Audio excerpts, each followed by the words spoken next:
আগের ভিডিওতে তো তোমাদের বলেইছিলাম যে আমরা কন্যগড়ের গেছি, তো কন্যগড়ের মাসির বাড়িতে আনন্দ করছি, কোথায় যাচ্ছি না যাচ্ছি পুরোটাই বলেছি। কিন্তু আজকের ভিডিওতে তোমাদের বলবো নেক্সট দিন আমরা আবার কোথায় কোথায় গেছি। তো hello everyone, welcome to Priyanka's lifestyle. তো দেখো বন্ধুরা, আমরা পরের দিন সবাই মিলে কিন্তু দুপুর 3টের মধ্যে তাড়াতাড়ি করে বেরিয়ে গেছিলাম শ্রীরামপুরের মাহেশের জগন্নাথ মন্দির দেখার উদ্দেশ্যে।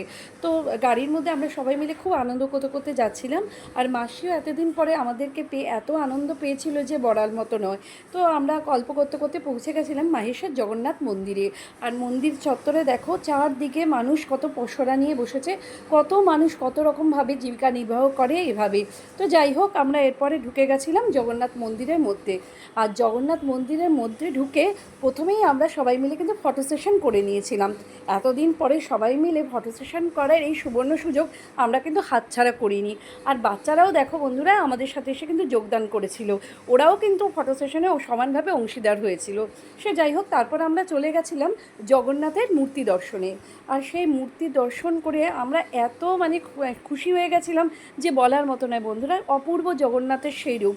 সে যাই হোক, তারপর আমরা মন্দিরের চত্বরটা ভালো করে সবাই মিলে ঘুরে দেখেছিলাম।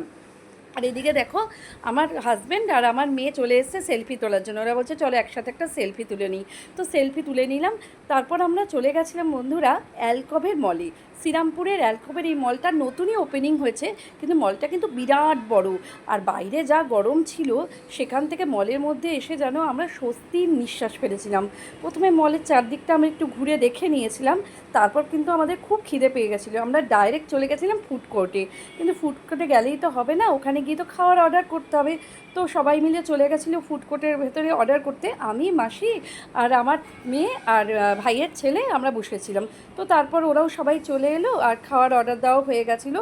এরপর আমরা সবাই মিলে কিন্তু খাবার এনজয় করতে করতে খেয়ে নিয়েছিলাম। কিন্তু এতই খিদে পেয়ে গেছিলো যে ফটো তোলার কথা আমরা ভুলেই গেছিলাম।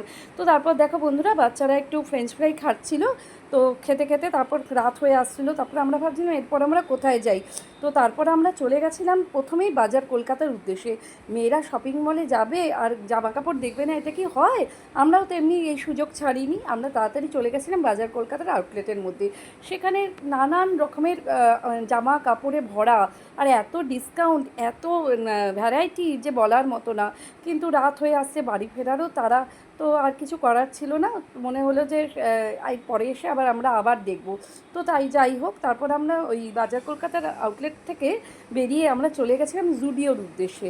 কিন্তু অত রাতও হয়ে এসেছিলো, দেখো জুডিও কাউন্টারটা বন্ধ করে দিয়েছিল।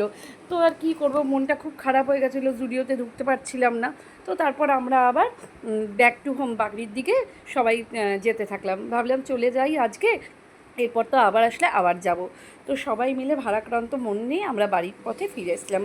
আর এরপর পরের দিন সকালবেলা দেখো ভাই কিন্তু ড্রাইভ করে আমাদের দিয়ে গেছে বাড়ি অবধি। আর যাওয়ার সময় দেখো একদিকে পড়ছে দক্ষিণেশ্বরের মন্দির, আর একদিকে পড়ছে দেখো বালি ব্রিজ, যেহেতু একদিকে ট্রেন লাইন যাচ্ছে। তো মন ভারাক্রান্ত হলে কী হবে, আবার যাব এই আশা নিয়ে এই আজকের ব্লগটা শেষ করছি বন্ধু।